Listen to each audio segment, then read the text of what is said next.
Hey, 49ers faithful, the vibe around this team right now is wild.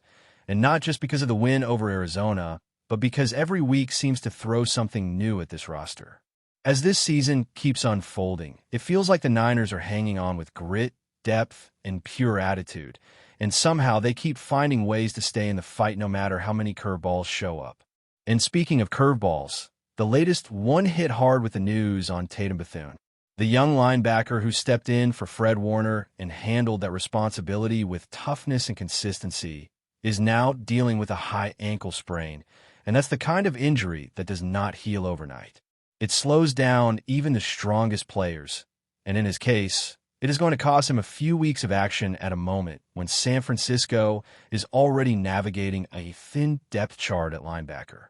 Still, before the injury, he was showing real promise as a developing piece of this defense. Ever since stepping in, he has been around the ball nonstop, stacking up double-digit tackle games like clockwork. From the Buccaneers game when he stepped in cold, then the Falcons, Texans, Giants, and Rams, he kept finding ways to impact plays and stay aggressive. And even in the short time he was on the field against Arizona, he managed to notch a few more before going down. Now the defense has to pivot again, something they have done far too many times this season. Curtis Robinson was the guy who filled in right after Bethune left, and for someone who has mostly lived on special teams and is coming off a major injury from last year, he held his own. You could see flashes of good range, good instinct, and an understanding of where the play was flowing. That forced fumble near the goal line showed exactly the kind of effort and hustle coaches love. But as solid as he looked at times, stepping into the middle of this defense is no small assignment. Still, he's going to be the one taking those snaps now, with D. Winters sliding into the weak side role and younger guys like Luke Gifford and Nick Martin rotating in as needed. And speaking of Nick Martin, he is one of the most interesting case studies on this roster right now. He plays with incredible energy, the type of motor that jumps off the screen, and you can tell he wants to make something happen on every snap. But with rookies, there's always that mix of highs and lows. He will blow up a play with his speed, then on the next drive, give up a route because he is still learning the spacing and the structure of the coverage.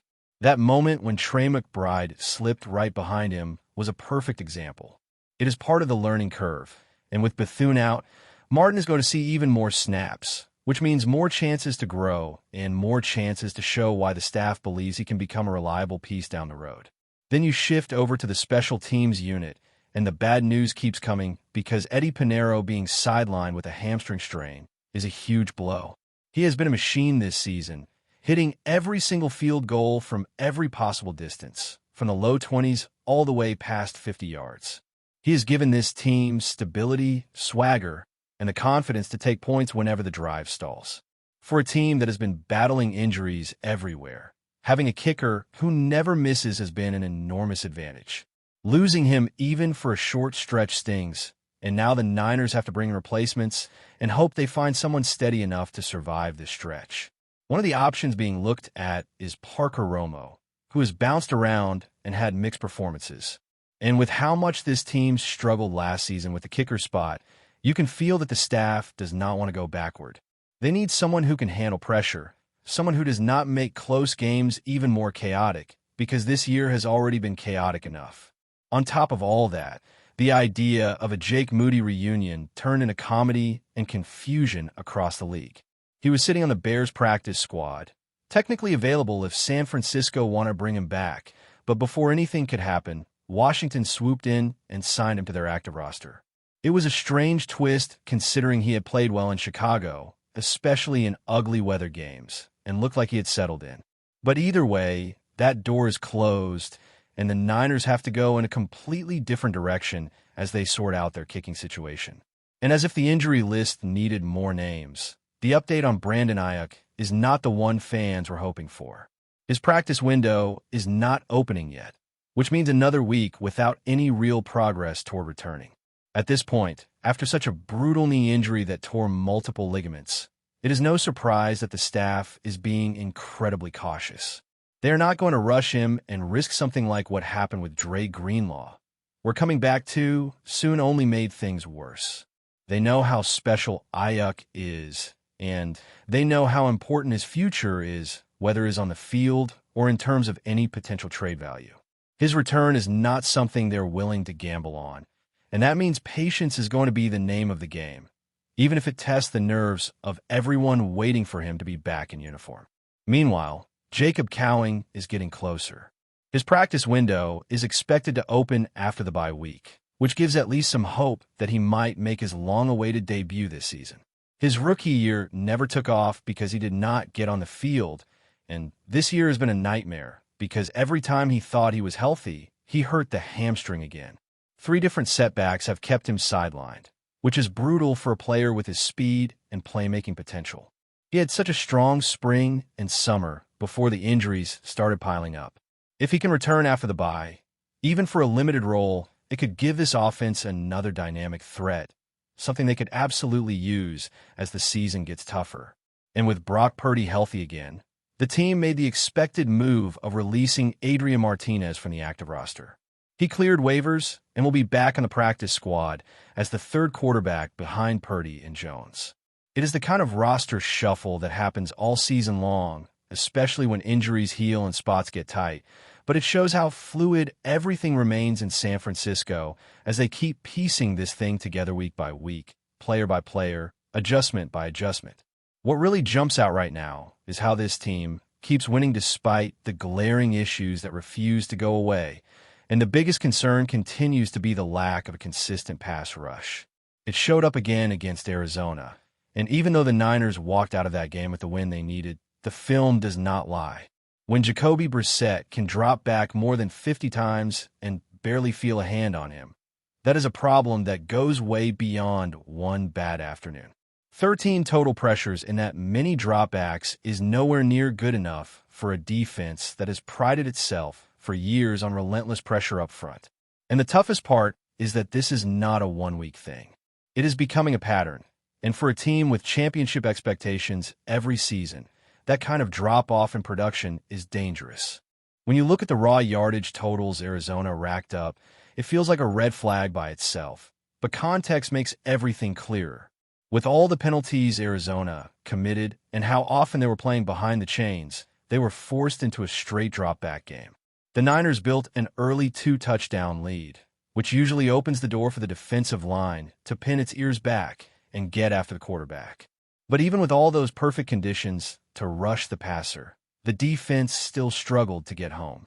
And when you give a veteran quarterback that much time in the pocket, the secondary ends up having to cover for far too long.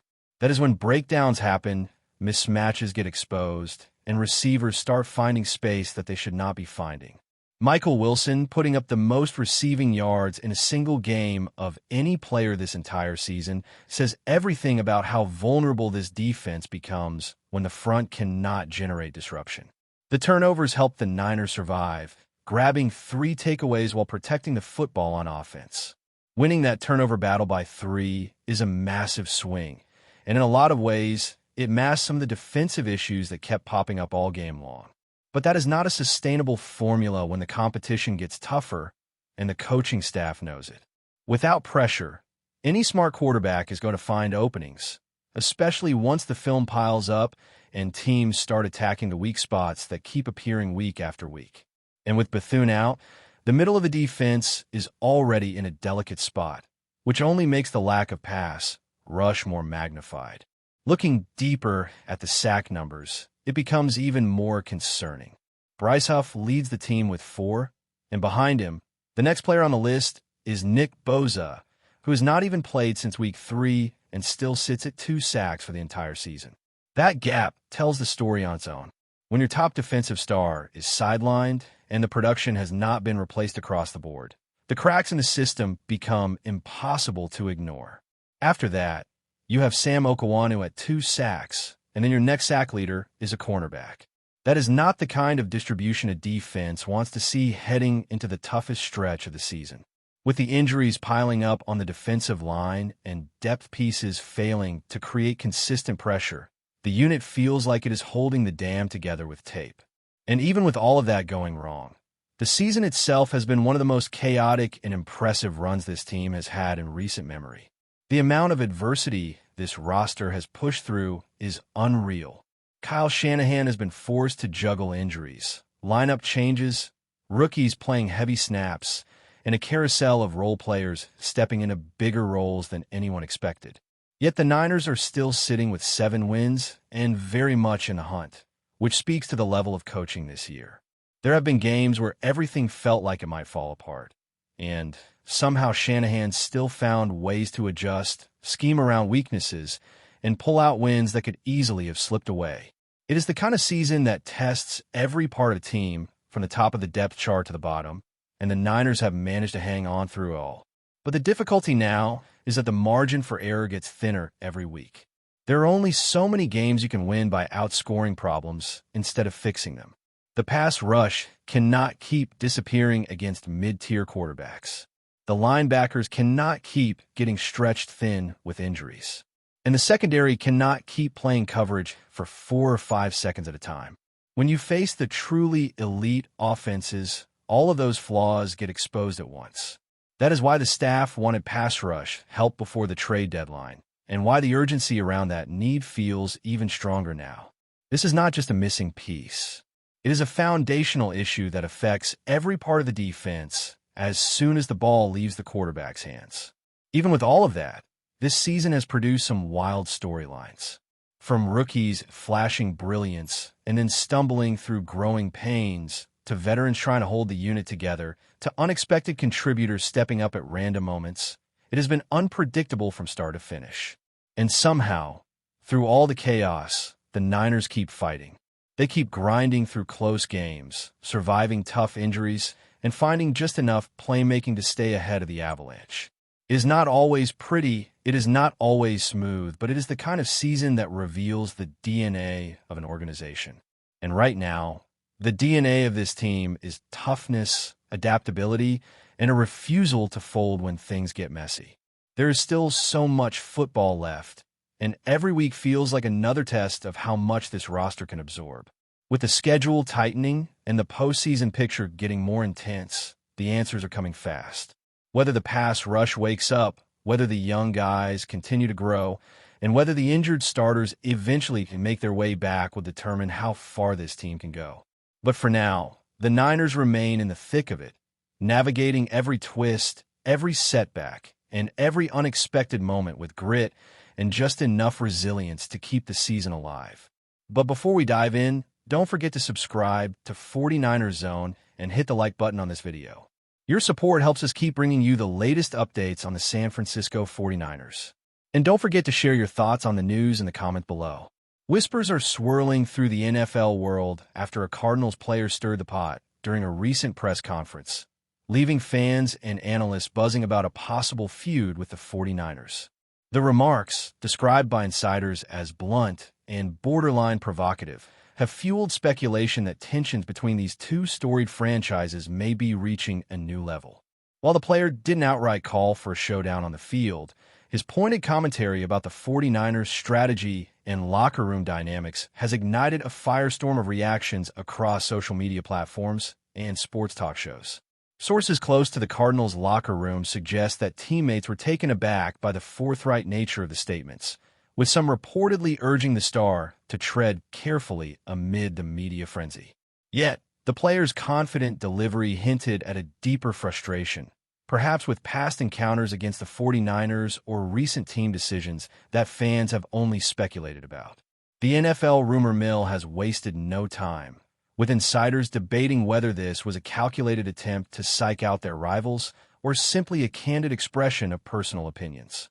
Meanwhile, 49ers faithful have responded with a mix of amusement and indignation, dissecting every word and tone from the interview.